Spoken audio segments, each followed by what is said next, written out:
Hi guys, अस्सलामु अलैकुम। आज का हमारा जो टॉपिक है वो है कंप्लीट ब्लड काउंट मीन के सीबीसी।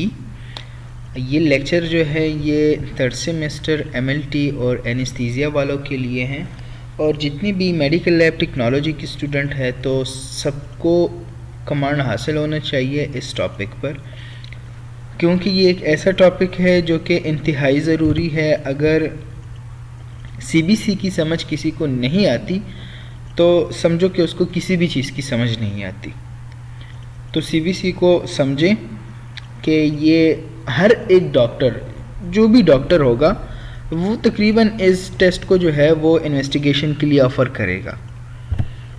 तो ये किन सिचुएशन में इंक्रीज़ होता है, किन सिचुएशन में डिक्रीज़ होते हैं, इनमें पैरामीटर्स जो होते हैं। तो मैं आपको बताते चलूँ, जो कंप्लीट ब्लड काउंट है, नाम से आपको जाहिर है कि ब्लड में हम पढ़ चुके थे कि एक प्लाज्मा लेवल होता है और एक सेलुलर। तो इसमें हम जो सेलुलर पार्ट है, उस सेलुलर पार्ट के हमने करैक्टरिस्टिक पढ़ने हैं कि वो सेल है कितने, साइज़ में कितने हैं, नंबर में कितने हैं, अपने नॉर्मल शेप में है या नहीं है, increase decrease. Complete blood count में हमने उन सेल के बारे में पढ़ना होता है। तो आइए चलिए शुरू करते हैं। CBC also known as FBC mean कि फुल ब्लड काउंट या ब्लड CP कंप्लीट पिक्चर और FBE full blood examination. CBC is often used as a broad screening test to determine an individual's general health status, monitor the condition, effectiveness of treatment after a diagnosis is established, monitor treatment that is known to affect blood cells such as chemotherapy or radiation therapy।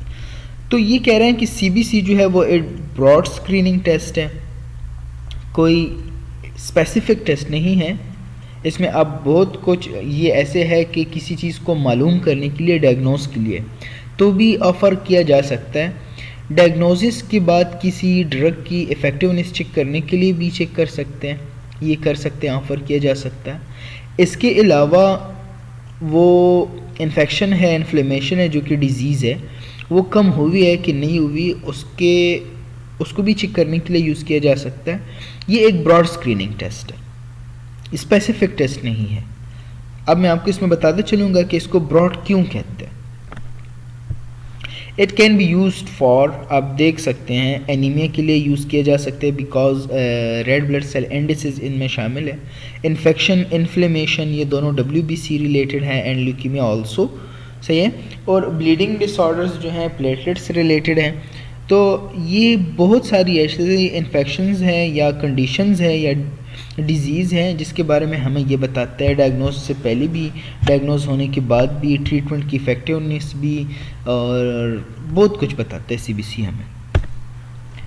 आप देखें, इसमें फिर 3 तरह के indices हैं, एक RBC profile है, एक WBC प्रोफाइल है और एक प्लेटलेट प्रोफाइल है। अगर आप देखें तो RBC, HCT, haemoglobin, MCV, MCH, MCHC, RDW, ये सारे जो हैं RBC प्रोफाइल में आते हैं। प्लेटलेट्स और मीन प्लेटलेट्स वॉल्यूम, ये दोनों जो है ये प्लेटलेट प्रोफाइल में आते हैं। WBC है, फिर डिफरेंशियल है, TLC और DLC, ये जो हैं WBC में आते हैं, WBC के प्रोफाइल में। ये एक रिपोर्ट है, बाद में मैं आपको समझाऊंगा इस पर, आप दे सकते हैं। ये TLC हैं सारी, ये डिफरेंशियल ल्यूकोसाइट काउंट है, ये RBC प्रोफाइल है और ये प्लेटलेट की प्रोफाइल है।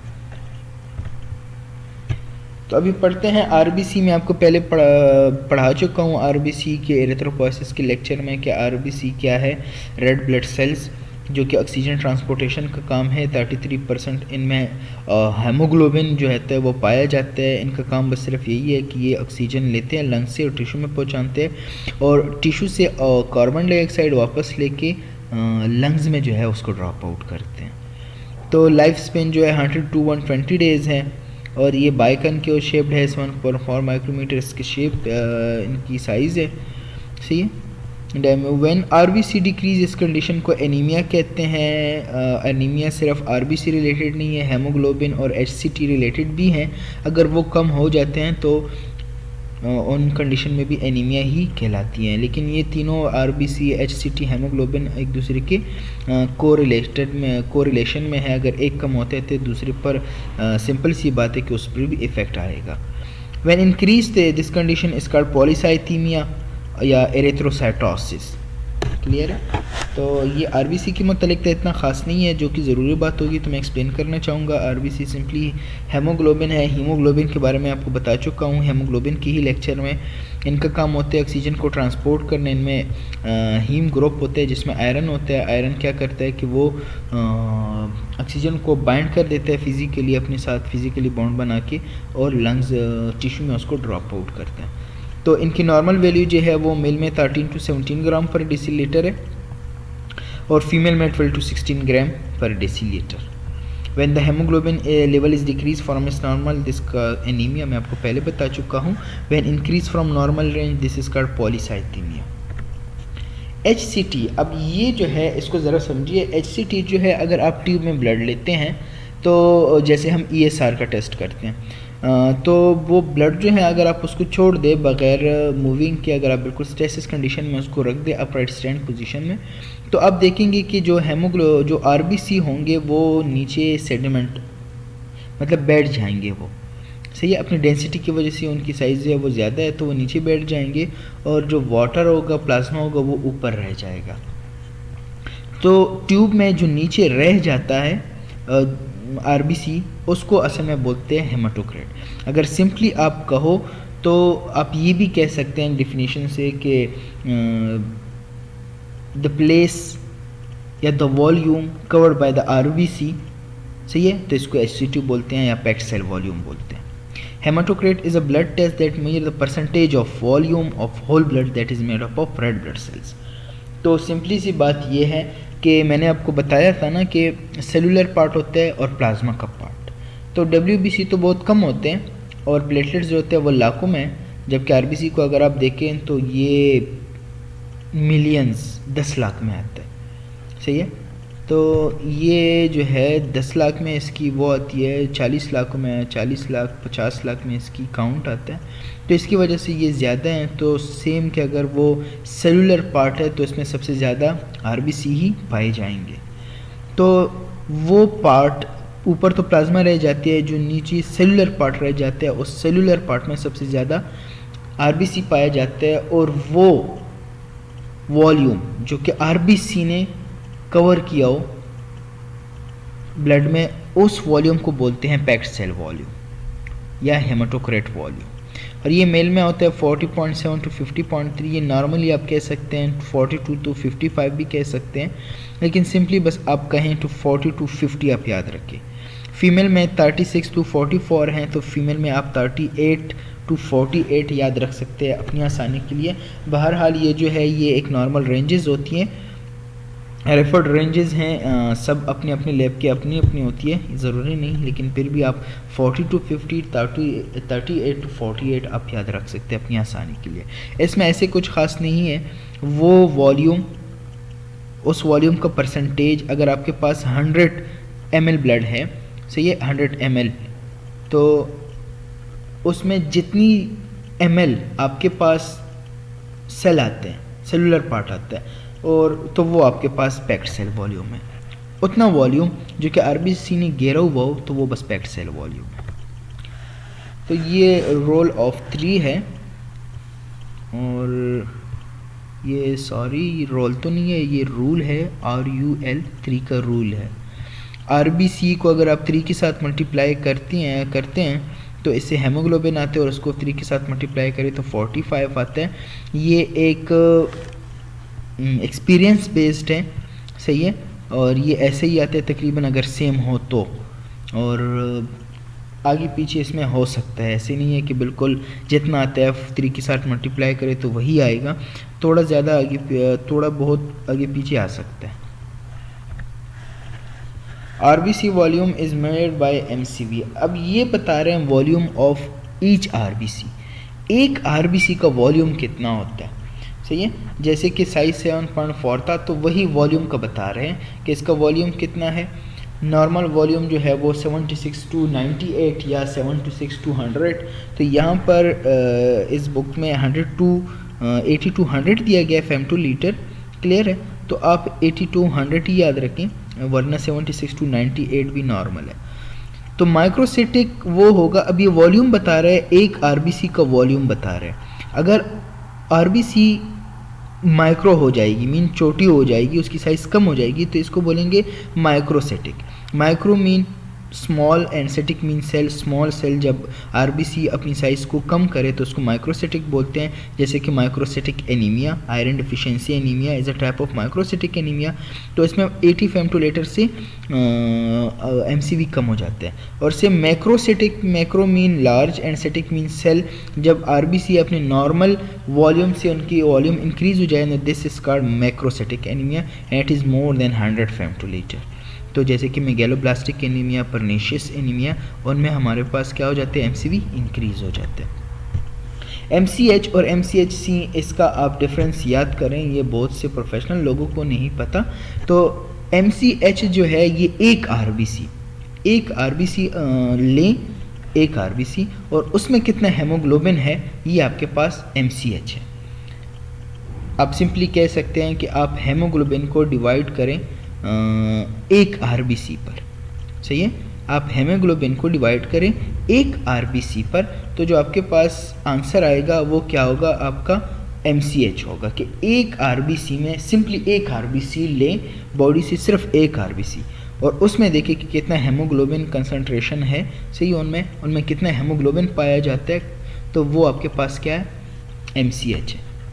जबकि एमसीएचसी क्या है, आप सिंपली ये कह सकते हैं, सिंपल डेफिनेशन, इससे सिंपल मुझे नहीं लगता कि कुछ होगा। इसमें हम हेमोग्लोबिन का डेंसिटी चेक करते हैं। MCHC tells us the density of haemoglobin. It is just like, आप कह सकते हैं कि आप हीमोग्लोबिन को आप HCT पर डिवाइड करें। This is the density of haemoglobin in blood. MCHC जो है ये हमें डेंसिटी बता रहा है हीमोग्लोबिन का। जब आप किसी स्पेसिफिक वॉल्यूम में हेमोग्लोबिन को चेक कराते हैं, स्पेसिफिक वॉल्यूम में, इसमें आपने क्या चेक करना है, एक ख़ास वॉल्यूम आपने देना होता है कि इतने वॉल्यूम में गिवन वॉल्यूम कितना भी हो, उसमें कितना हेमोग्लोबिन होगा। तो दिस इज़ एमसीएचसी। तो mean corpuscular haemoglobin concentration is the average concentration of haemoglobin. वो तो बात ठीक होगी, लेकिन कहाँ पर, in the given volume of packed red blood cell. यहाँ पर आप पैक्ड रेड ब्लड सेल कह सकते हैं, लेकिन आप कोई भी वॉल्यूम लो, उनमें जितना हेमोग्लोबिन की कंसंट्रेशन है, दिस इज कॉल्ड एमसीएचसी। आप सिंपली ये कह सकते हैं कि MCHC tells us about the density of haemoglobin, or hemoglobin divided by the hematocrit value, because hematocrit value is the specific volume we have। तो normal range जो है वो 31 to 37 ग्राम पर डेसीलीटर है। एमसीएचसी अगर normal है तो normochromic है, अगर ज़्यादा है तो हाइपरक्रोमिक है, कम है तो हाइपोक्रोमिक।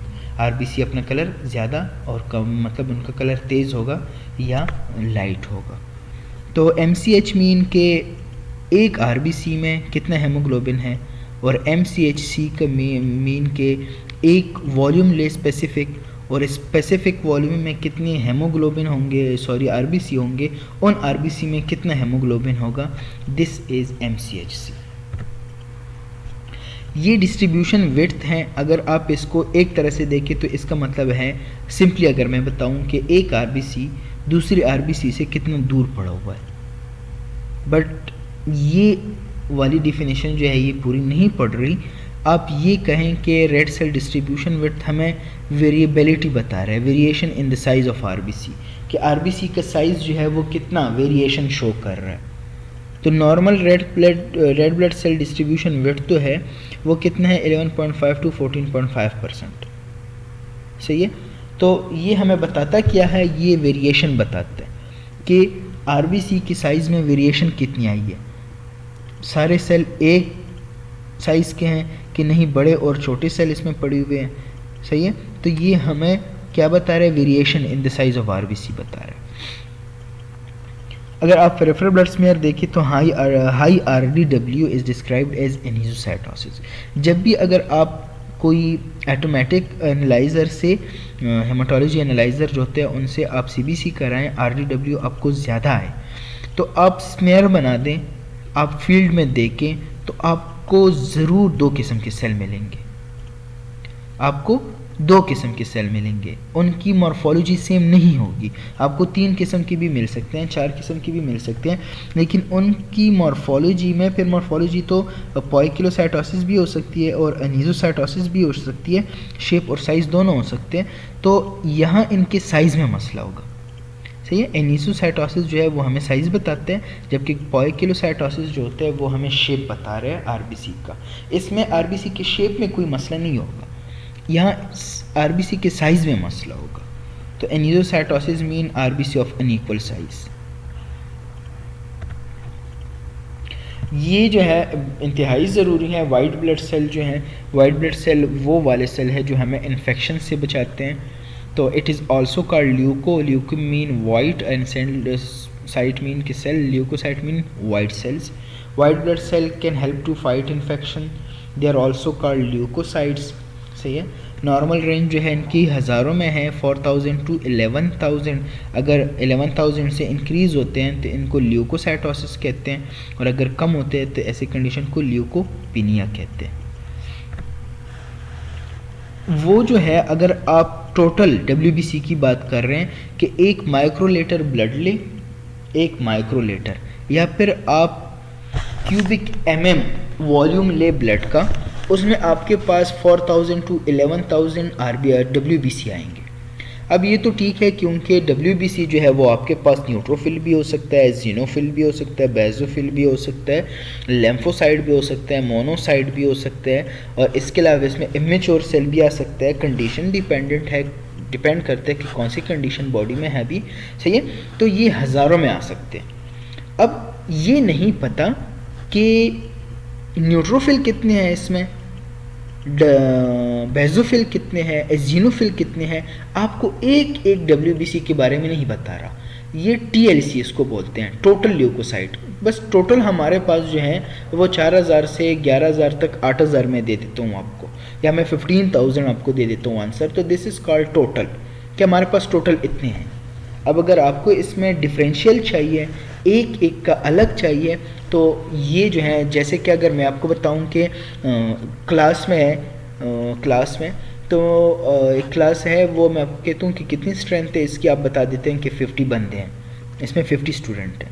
आप मुझे ये बताएं कि इन 50 स्टूडेंट्स में मेल कितने हैं, फीमेल कितने हैं, रेगुलर स्टूडेंट कितने हैं, एब्सेंट स्टूडेंट कितने हैं, सही है, हाइटेड स्टूडेंट कितने हैं, ड्वार्फ स्टूडेंट कितने हैं, ऐसे स्टूडेंट जो कि गॉगल्स यू मीन कि वो चश्मा लगाते हैं वो कितने हैं, ऐसे बंदे जिनके बाल बड़े हैं वो कितने हैं। तो ये आप मुझे अलग अलग इनमें टाइप्स बता रहे हैं स्टूडेंट्स के। तो होल स्टूडेंट जो होते हैं क्लास में वो आपको TLC बताते हैं, और फिर हर मेल कितने हैं, फीमेल कितने हैं, एब्सेंट स्टूडेंट कितने थे, प्रेजेंट स्टूडेंट कितने थे, ठीक। तो ये आपको बताता है एक एक स्टूडेंट के बारे में, कैटेगरी के बारे में।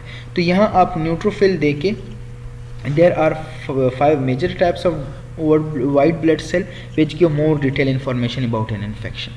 तो न्यूट्रोफिल, अगर आपको पिछली लेक्चर्स याद हो मेरी, तो मैंने आपको बताया था कि न्यूट्रोफिल जो है वो एक्यूट इन्फेक्शन में या बैक्टीरियल इन्फेक्शन में इंक्रीज़ होते हैं।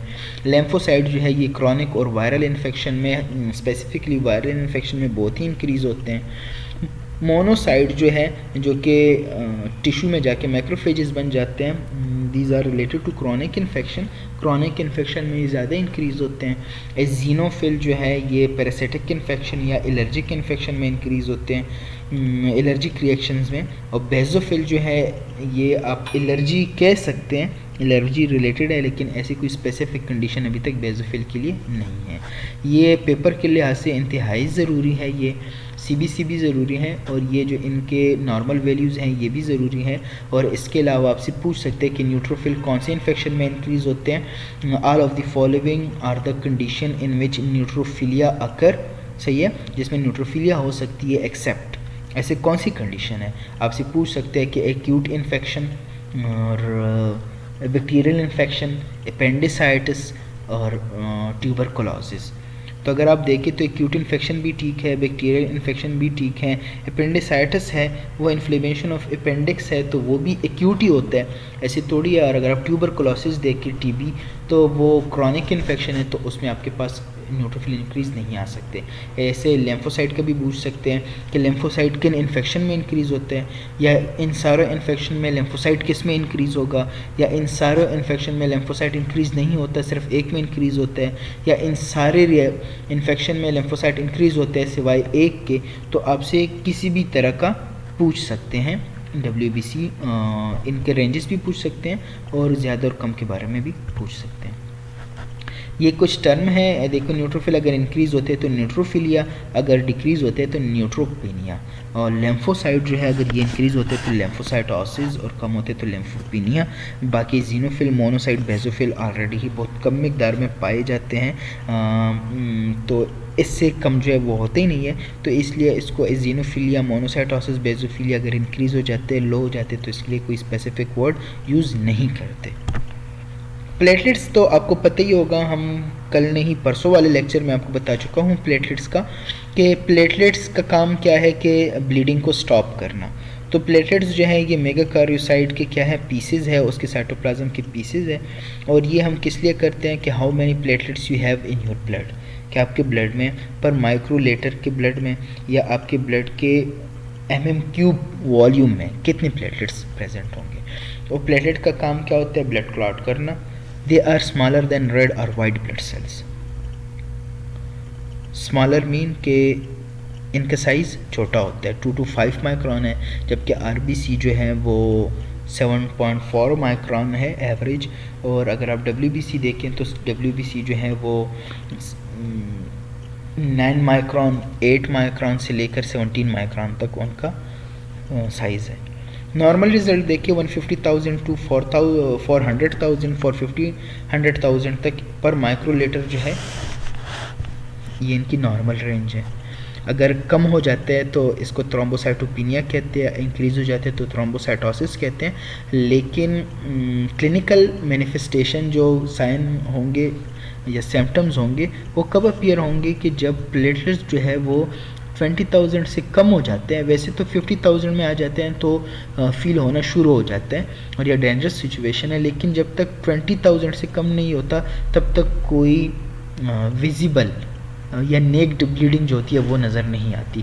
जब 20,000 से कम हो जाते हैं तब ब्लीडिंग, नोज़ ब्लीडिंग जो है, ईयर ब्लीडिंग है, या फिर स्टूल में ब्लीडिंग, स्टमक ब्लीडिंग हो गई तो, और म्यूकस मेम्ब्रेन से ब्लीडिंग आना, दांतों से ब्लीडिंग का आना से ना ब्लीडिंग शुरू होना, तो ये फिर 20,000 से जब कम हो जाते हैं तो उसमें शुरू हो जाते हैं। आज कुछ साल पहले जब डेंगू आया हुआ था, एपिडेमिक हो गया था, सही है, तो उन कंडीशन में जो है, सॉरी एपिडेमिक तो नहीं हो गया था, एंडेमिक हो गया था, पाकिस्तान में ही एपिडेमिक हो गया था पेशावर में। तो उन कंडीशन में फिर क्या हो रहे थे कि प्लेटलेट्स डिक्रीज़ हो रहे थे। सेम अगर आप MP पैरासाइट दे, मलेरियल पैरासाइट जो अगर आप उसमें देखें तो उसमें भी प्लेटलेट्स क्या होते हैं, डिक्रीज़ होते हैं। तो जब 20,000 से डिक्रीज़ हो जाते थे तो उन कंडीशन में फिर क्या होता था, प्लेटलेट जो है वो अपनी साइन एंड सिम्टम जो है वो शो हो जाते थे, ब्लीडिंग का ना। प्लेटलेट्स डिक्रीज़ हो जाते तो थ्रोम्बोसाइटोपेनिया, इंक्रीज़ हो जाते तो थ्रोम्बोसाइटोसिस। सेम जैसे कि हमने वो पढ़ा MCV मीन कार्पस्कुलर वॉल्यूम, तो सेम मीन प्लेटलेट्स वॉल्यूम है। Is the average amount volume जो है प्लेटलेट्स का वो कितना है, तो 7.5 से लेकर 11.5 फेमटोलीटर तक। ये है CBC, हर एक बंदे को आना चाहिए जो MLT रिलेटेड है। और ये आपको बहुत सारे इन्फेक्शन के बारे में, एनीमिया के बारे में बता रहा है, टाइप्स ऑफ एनीमिया के बारे में आपको बता रहे हैं, थैलेसीमिया के बारे में आपको बता सकते हैं, इन्फेक्शन के बारे में आपको बता सकते हैं, क्रॉनिक और वायरल इन्फेक्शन के बारे में आपको बता सकते हैं, इफेक्टिवनेस ऑफ थेरापी के बारे में आपको बता सकते हैं, ल्यूकेमिक ड्रग्स के बारे में आपको बता सकते हैं, और बॉडी में कोई छुपी हुई इन्फेक्शन हो, इन्फ्लेमेशन हो, उनके बारे में आपको बता सकता है। मीन कि ये हर जगह ब्रॉड स्क्रीनिंग टेस्ट है, तो आप पढ़ लें इसके बारे में अगर आपने ज़्यादा पढ़ना है तो आप जेपी का बुक यूज़ कर सकते हैं। जेपी पब्लिशर इंडियन बुक है। Essential of haematology of McKenzie use कर सकते हैं। हाउ ब्रांड यूज़ कर सकते हैं। डिग्रोशी है वो आप यूज़ कर सकते हैं। डैशी है वो आप पढ़ सकते हैं बुक। तो ये सारे बुक्स हैं, आप पढ़ ले, कहीं से भी पढ़ ले। अगर क्लियर हो जाता है वेल एंड गुड, अच्छी बात है। नहीं आपको कोई भी क्वेश्चन है तो आप क्वेश्चन कर सकते हैं। नए लेक्चर तक अपना ख्याल रखिएगा और अल्लाह हाफिज़।